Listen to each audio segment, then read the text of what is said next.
What happens when a restaurant owner returns in disguise to the very place he built, only to discover it has lost the soul it once had? A man quietly stepped out of a silver pickup truck layered in the dust of time. He wore a dark, worn-out hoodie, a low-brimmed cap, and faded jeans with a small tear by the knee. Each piece chosen not by accident. Marcus Bennett, founder and owner of the renowned Benny's Smokehouse restaurant chain, had just returned to the very first branch he built from nothing. But this time, he didn't arrive looking like a successful entrepreneur. He came in the form of a wandering stranger no one recognized. In front of Marcus hung the flickering green and yellow neon sign, once a source of immense pride, now drawing a gaze heavy with sadness. It had been over a year since he last stepped foot here, swept away by business expansions, board meetings, investment partners, and executive obligations that pulled him farther and farther from the place that once beat as the heart of all beginnings. Lately, anonymous messages, cryptic online reviews, and a short phone call from an old manager had left Marcus restless and sleepless. He felt something was wrong, not in the numbers or the food quality, but something deeper, more vital. The soul of this place seemed to be fading. That was why he returned, unannounced and without ceremony, simply to listen. At exactly 12:46 p.m., the busiest hour of the day, Marcus pushed the door open and stepped into the crowd lined up to order. The smell of smoked meat, corn muffins, and BBQ sauce still lingered, momentarily stopping him in his tracks, triggering memories of his mother's tiny kitchen long ago. Back then, Mama Benny used to say, "Food isn't just for filling stomachs, it's meant to warm hearts." But today, as Marcus made his way through the bustling crowd, his eyes began to harden. No one greeted him, not a single welcoming glance. A lanky young man stood behind the counter, glued to his phone, while a girl beside him loudly chewed gum, as if no one existed before her. "Next," she barked flatly without looking up. Marcus stepped forward and gently said, "1 pulled pork sandwich and baked beans, please." Still no eye contact. "That's it?" she muttered, tapping the touchscreen, then held out her hand. Marcus paid in cash and stepped back, and in that seemingly mundane moment, he heard something no one expected. "Another homeless guy wandered in," the young man muttered, smirking. "Since we started taking in people from that reintegration program, everything's gone downhill." The cashier laughed. The owner, "Rumor is he's black, super rich, but never shows up. Probably off somewhere sipping kale juice." Marcus froze. No anger, no reaction, just the sharp sting of hearing those wearing shirts bearing his mother's name, knowing nothing about who she was. He looked around. A young mother struggled with a crying baby, unnoticed. An elderly man in a suit frowned at a cloudy glass of water. No laughter, no warmth. No sign of the place that once made people feel like they belonged. Everything felt sealed behind a yawned, soulless pane of glass. Marcus turned back to the counter, voice firm. "Cancel the sandwich." The boy looked up, brows furrowed. "You sure?"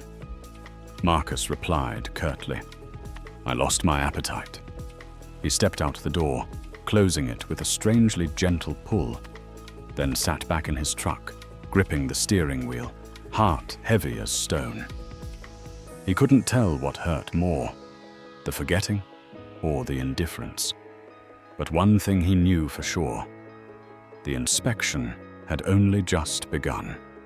And this time, he wouldn't stop at listening. He would see it through to the very end. That afternoon, Marcus didn't head straight home. Instead, He parked his truck at a small gas station, just a block away from the restaurant. He sat silently behind the wheel, his thoughts tangled like a knot.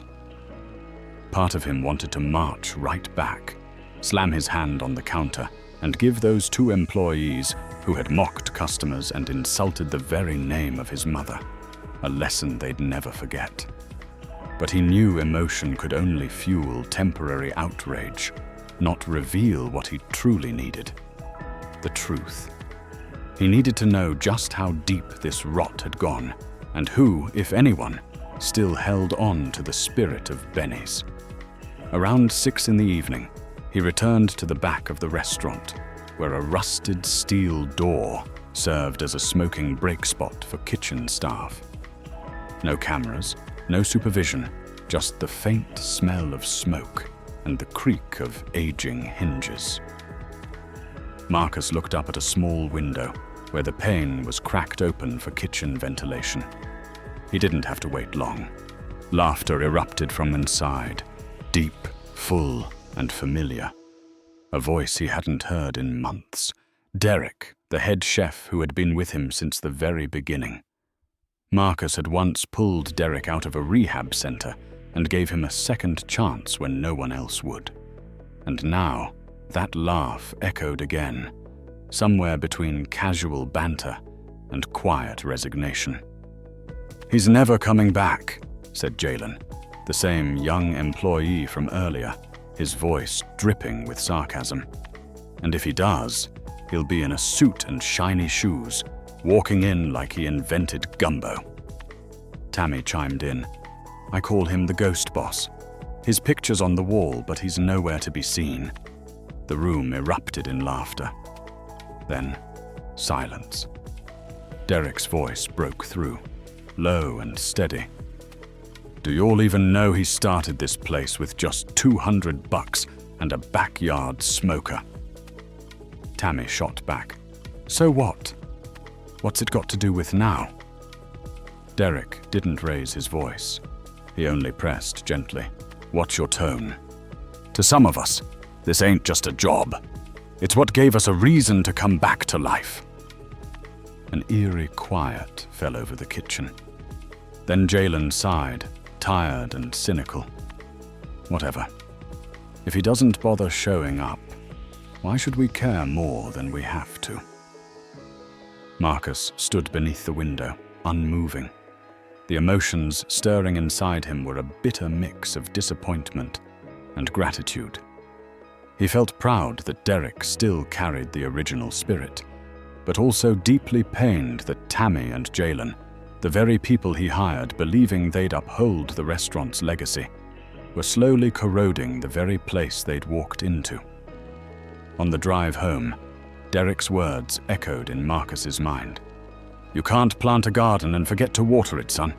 Even the best seeds die if left alone."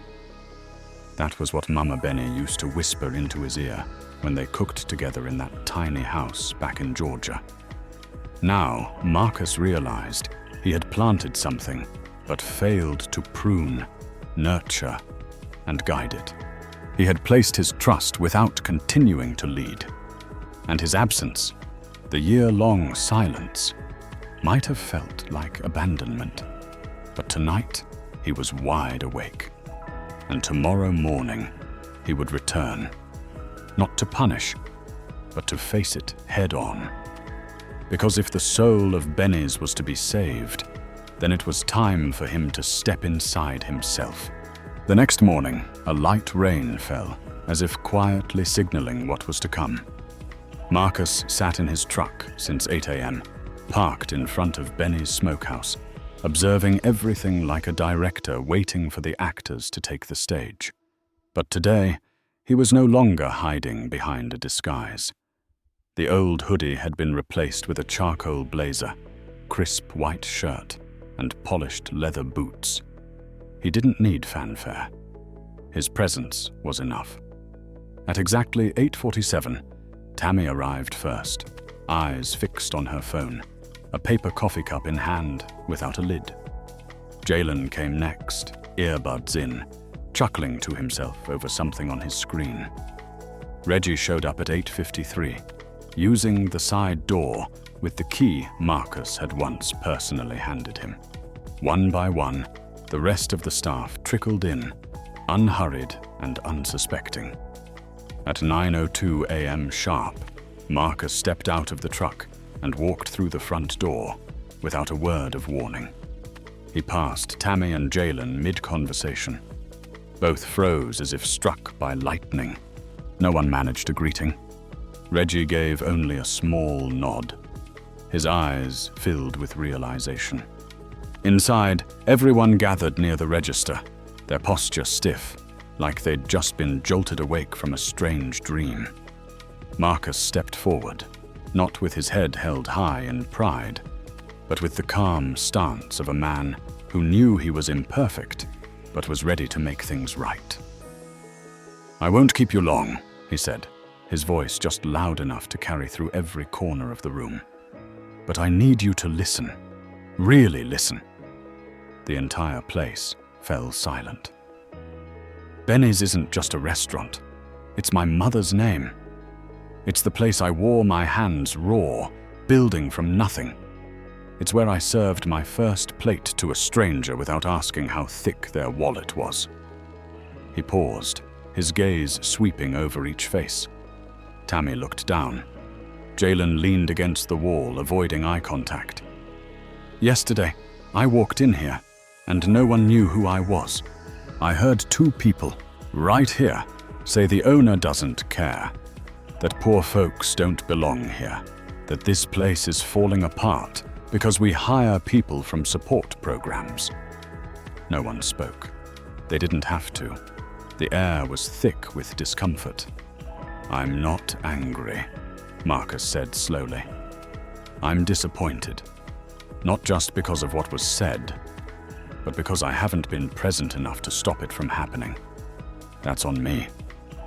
But the disrespect, the mockery, the lack of regard for customers, for co-workers, for the name Benny's, that's on you."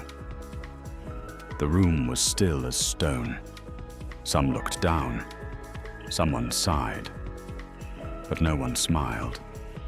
Marcus looked each person in the eye, then continued, his tone softer, but no less firm. "I'm not here to fire anyone. I'm here to rebuild what once made this place special, and I need to know who's still willing to do that with me." Then he reached into his coat and pulled out 2 folders, one blue, one gray, placing them on the counter.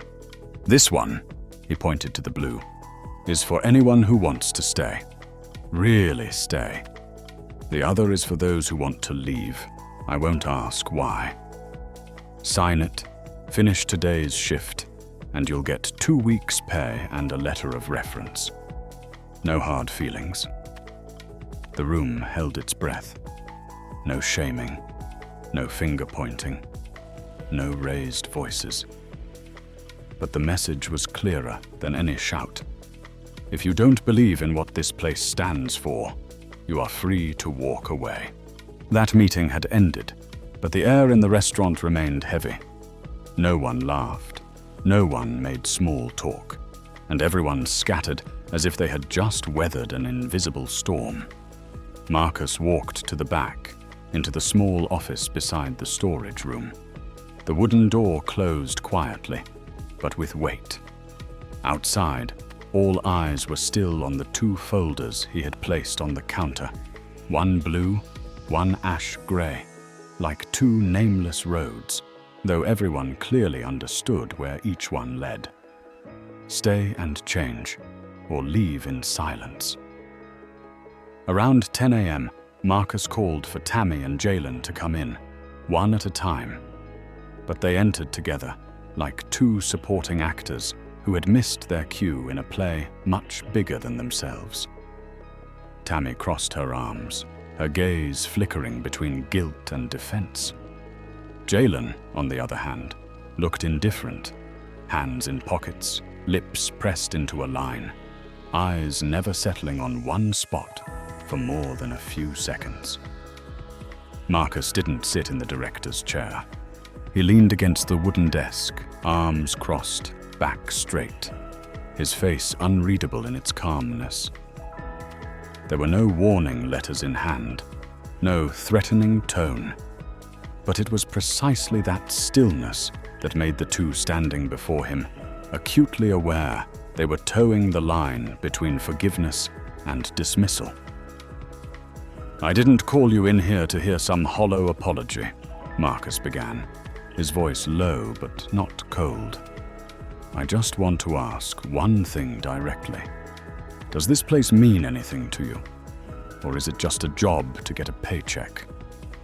Jalen shrugged. "I don't know. I show up, do my work, go home. I don't think too much about it." Marcus tilted his head slightly. "If you think that little, then you're being paid the wrong kind of money.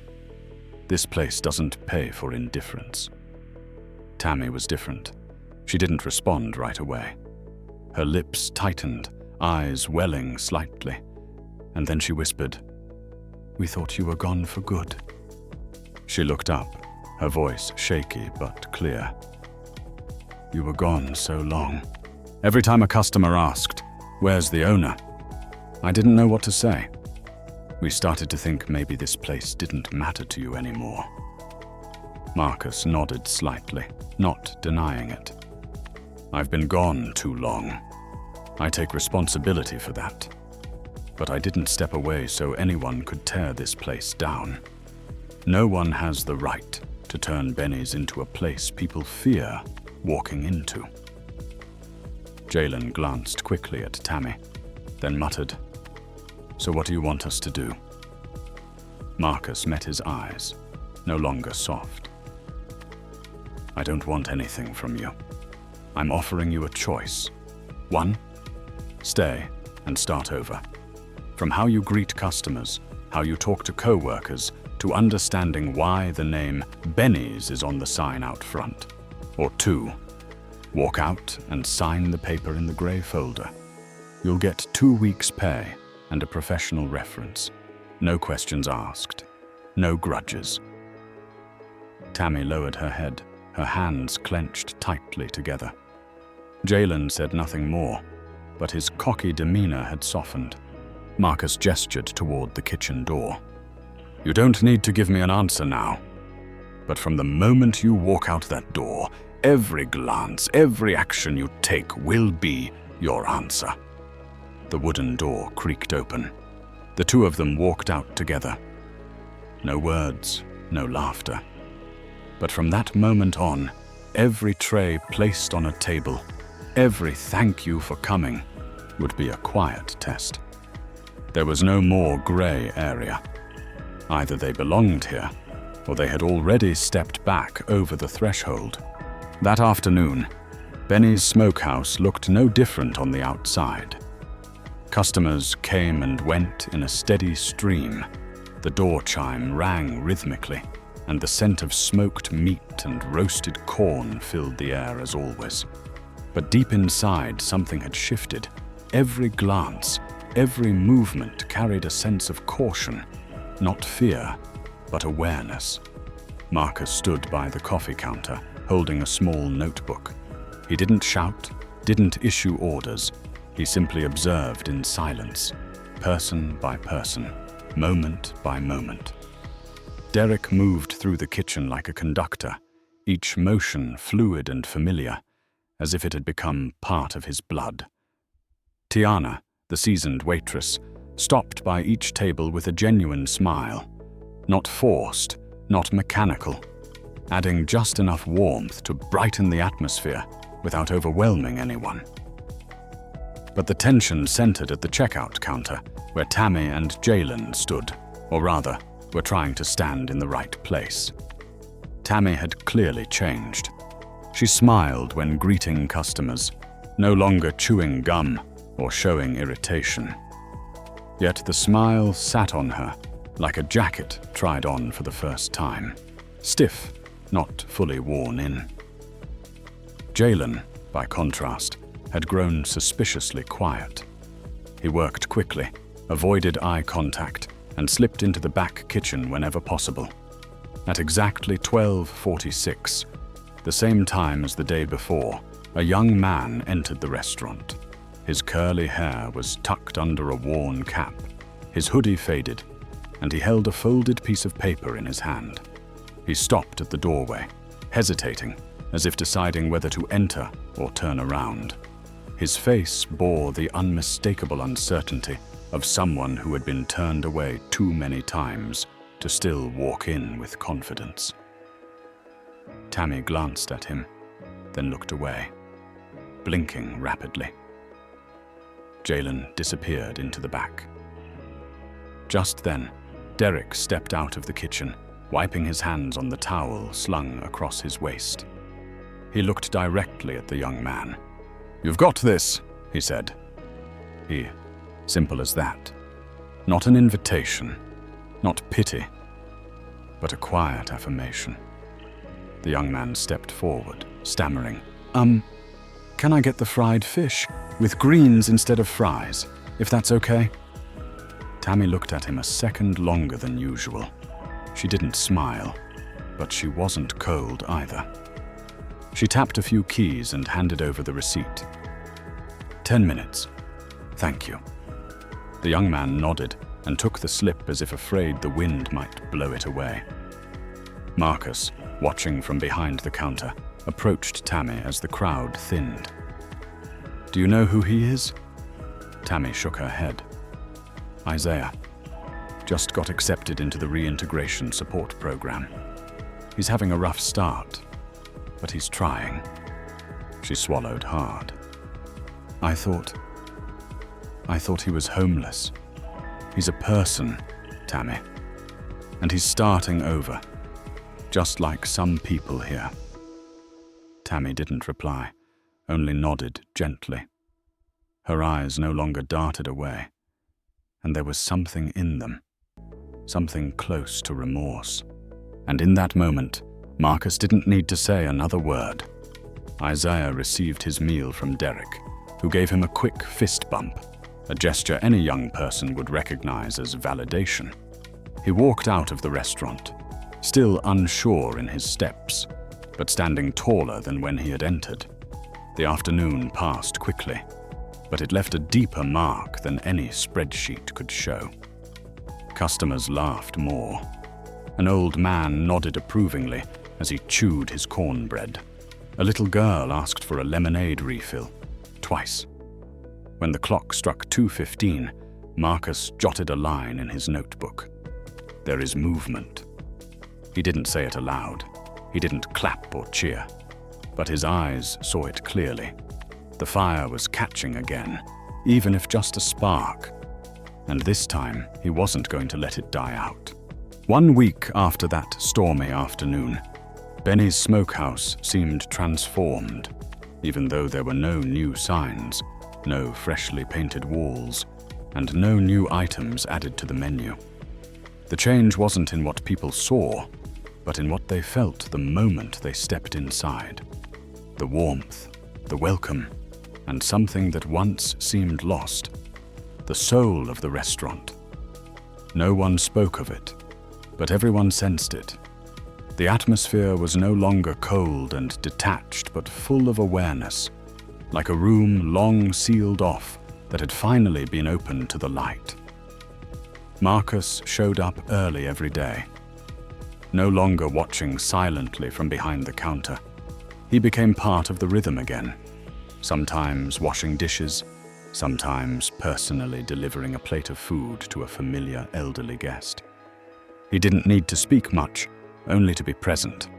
And it was that presence that changed the way people arrived for their shifts. Tammy started showing up early, no longer with a hardened expression, often bringing a thermos of freshly brewed coffee to share. Tiana remained consistent, but smiled more often, her eyes softer. Derek, who had never left the restaurant for even a day, was now more than just the head chef. He became the soul guiding the kitchen's heartbeat. Jalen, on the other hand, was quiet for days. He didn't call in sick, nor did he act out, until Wednesday afternoon, when he knocked on Marcus's office door. "I've thought it through," he said, his voice low and stripped of its former defiance. "I'm going to leave." Marcus didn't try to stop him. He simply stood up and shook Jalen's hand in a gesture of respectful farewell. "Thank you for being honest," Marcus replied. "That's the first step, and not everyone takes it." Tammy, however, chose to stay. Something in her eyes had shifted, not secrecy or defensiveness, but a quiet determination. She didn't offer loud apologies, but customers noticed the change. She remembered regulars' names, asked after the elderly, bowed her head in gratitude when receiving tips. No one told her to do it. She simply did it, as if repaying an invisible debt to herself. That weekend, Isaiah returned to the restaurant. No longer wearing a faded hoodie, he showed up in a crisp white shirt, neatly tucked in, hair combed, his smile radiant. He walked up to Derek, reached out for a handshake, and beamed. "I got the job. Night shift cleaning at the bus depot. Not much, but it's a start." Derek clapped him on the back, voice hoarse with joy. "You did it, kid." Marcus stood nearby, witnessing it all, his heart as light as an early autumn breeze. No intervention needed, no drama. Just the quiet satisfaction of seeing someone who once walked in. Trembling now, walk forward with his head held high. That evening, once the restaurant was cleaned and closed, Marcus stood alone outside, leaning against the brick wall, looking up at the Benny's sign. A corner of the green and yellow neon flickered faintly, a damaged tube he hadn't gotten around to fixing. But Marcus didn't mind. He liked it that way. That gentle flicker reminded him that no place is perfect. Even something built with love could go off course. What matters is whether you're willing to come back, clean up, water the roots, and keep tending the garden. Reggie stepped outside, apron removed, and handed Marcus a small piece of paper. A customer left this on the back table, said it was for the owner. Marcus unfolded it. The handwriting was rough. "I used to think this place had lost its soul, but today I felt like Mrs. Benny is still here." Marcus read it again, then folded it carefully and tucked it into his back pocket. He looked up at the sky and whispered, "We're still watering, Mama." Then he turned and walked back into the restaurant. In there, the fire was burning again, soft but steady. And this time, Marcus was going to stay and make sure it never faded again. In the world of business, sometimes the most precious thing isn't found in revenue or accolades, but in the culture you cultivate every single day.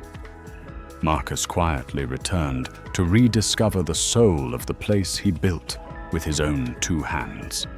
And it was his presence that reignited a light once thought extinguished.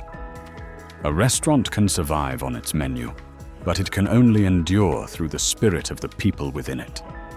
If you believe that core values are worth protecting, then like this video, subscribe to the channel so you won't miss the stories that awaken the good in us, and leave a comment with the phrase, "Keep the fire," to help spread this message together.